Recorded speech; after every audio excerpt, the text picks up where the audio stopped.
À l'âge de 8 ans, elle joue la célèbre symphonie pour deux pianos de Rachmaninoff toute seule. Première femme à exécuter également un triple Lutz piqué sans patin à glace. Ses multiples exploits et son charme se font très vite remarquer. Elle est alors recrutée par les bureaux de la MAJE et entraînée durement à la topécitude et la séductivité. Son nom ? Nathalie Duchesne. Voici l'épopée d'une voltigeuse et de son micro dans un monde dangereux. Héroïne des temps modernes, toujours là où on ne l'attend pas. Laissez-la faire, les scoops, c'est son affaire. Vous regardez les aventures de Nathalie pour Mage. Téléphone pour toi.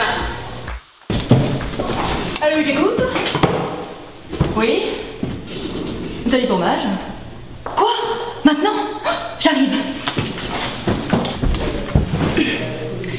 Il m'a dit bonjour. Bonjour. Alors, tu es née sous le soleil de la Provence. Raconte-nous un peu ton ascension en tant que mannequin, mais surtout en tant que chanteuse. Alors, t'es partie de la naissance, il y a du choix.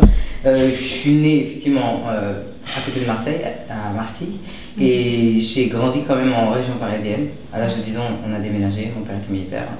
Et j'ai eu une scolaire à peu près normale, un petit passage par l'école militaire de jeunes filles quand même. Moi j'ai vu ça. Ouais, voilà, c'est à peu près normal. Et ensuite, au lycée, je me balade dans le métro et je me fais repérer. Et c'est comme ça que je suis devenue mannequin. Pour quelle agence? Au départ, c'était Beauties, ça n'existe plus, cette agence. Ils ont fermé entre temps et après je suis allée chez Ford. J'ai fait toute ma carrière chez Ford. Et ensuite, j'ai atterri aux États-Unis. Je ne sais plus quelle année, mais peut-être 2-3 ans plus tard, 2-3 ans après m'être fait découvrir le métro, je suis partie à New York. Et je devais partir 3 semaines, je suis restée 7 ans. Ouais, et là, j'ai fait des allers-retours entre le mannequinat et d'autres boulots. Et dans ces allers-retours, j'ai rencontré d'autres gens, des Américains entre autres, qui eux étaient des artistes, des chanteurs, des acteurs, et qui nettoyaient les tables le soir pour pouvoir être acteur le jour. Et ça m'a inspirée pour devenir ce que j'avais vraiment envie d'être, c'est-à-dire une chanteuse. Et à ce moment-là, on m'a filé une adresse d'un professeur de chant, professeur de théâtre, et tu fais une scène, une autre, tu montes un groupe, tu montes ta démo, puis après j'ai tourné dans Manhattan. T'as monté un groupe?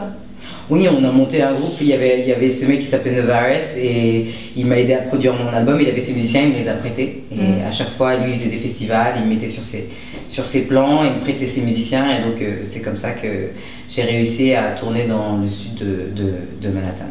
D'accord. Voilà. Et quels sont les artistes qui t'ont influencé? Oui, il y en a eu plein. Moi j'ai quand même été élevée au top 50, c'est-à-dire que mes parents n'écoutaient pas vraiment de musique en particulier, ils viennent pas de la musique, donc j'ai été élevée à ce que j'entendais à la radio et à la télé et avec les copines. Mais il y a eu plein de gens, il y a eu Tracy Chapman, il y a eu Nina Simone, il y a eu Nirvana, il y a eu le Wu-Tang à une époque dans les années 90 et il fallait pas me parler d'autre chose que du hip-hop, enfin voilà.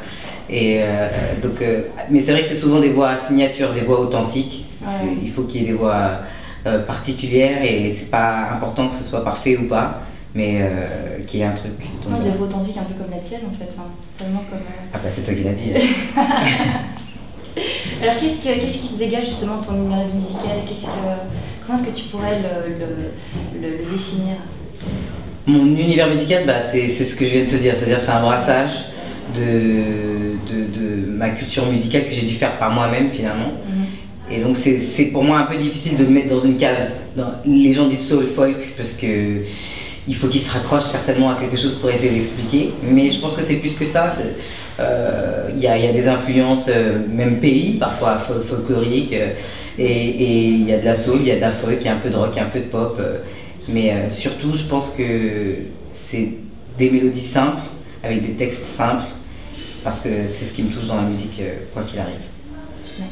Voilà. Alors quel regard portes-tu sur la mode? Un regard passionné.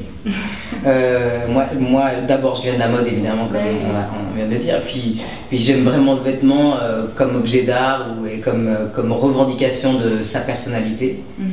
Et après bon voilà, j'essaye comme toute femme sur terre d'être raisonnable quand viennent soit les soldes ou les changements de saison, mais j'échoue à chaque fois. Et comment est-ce que tu pourrais justement aussi définir ton style vestimentaire? Pour ce qui est vestimentaire, je dirais que je suis un peu garçon manqué. Il faut que je sois à l'aise. Il faut que ce soit quand même... c'est féminin parce que voilà, tu vois, il faut que ce soit quand même près du corps, qu'on arrive à voir les formes. Mais je suis un peu un garçon manqué. Au fond, je suis un garçon manqué, donc c'est plutôt ça. Et alors, Mage, qu'est-ce que tu portes le regard sur Mage?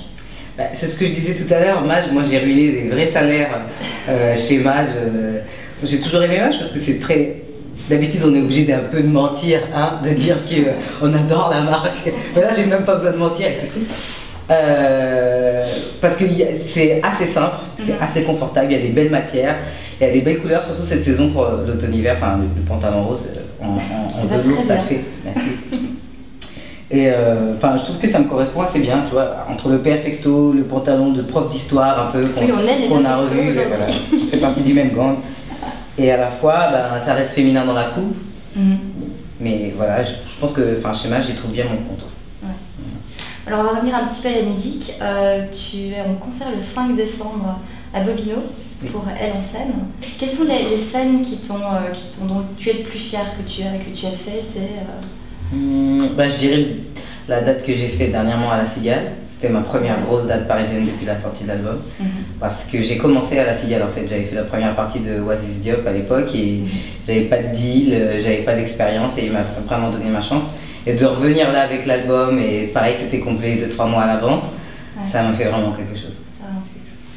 Alors, est-ce que tu as un petit endroit à nous conseiller à Paris pour une bouffe entre copines ou un rendez-vous galant Ah, rendez-vous galant, non, pas moi, je peux pas vous conseiller ça, mais par contre, peut-être je peux vous conseiller un bon restaurant. Un restaurant, je devrais pas le dire parce que j'adore ce restaurant et je vais vous le dire et tout le monde va commencer à y aller. Mais bon, allez, ok, d'accord. C'est un peu ta botte cachée, quoi.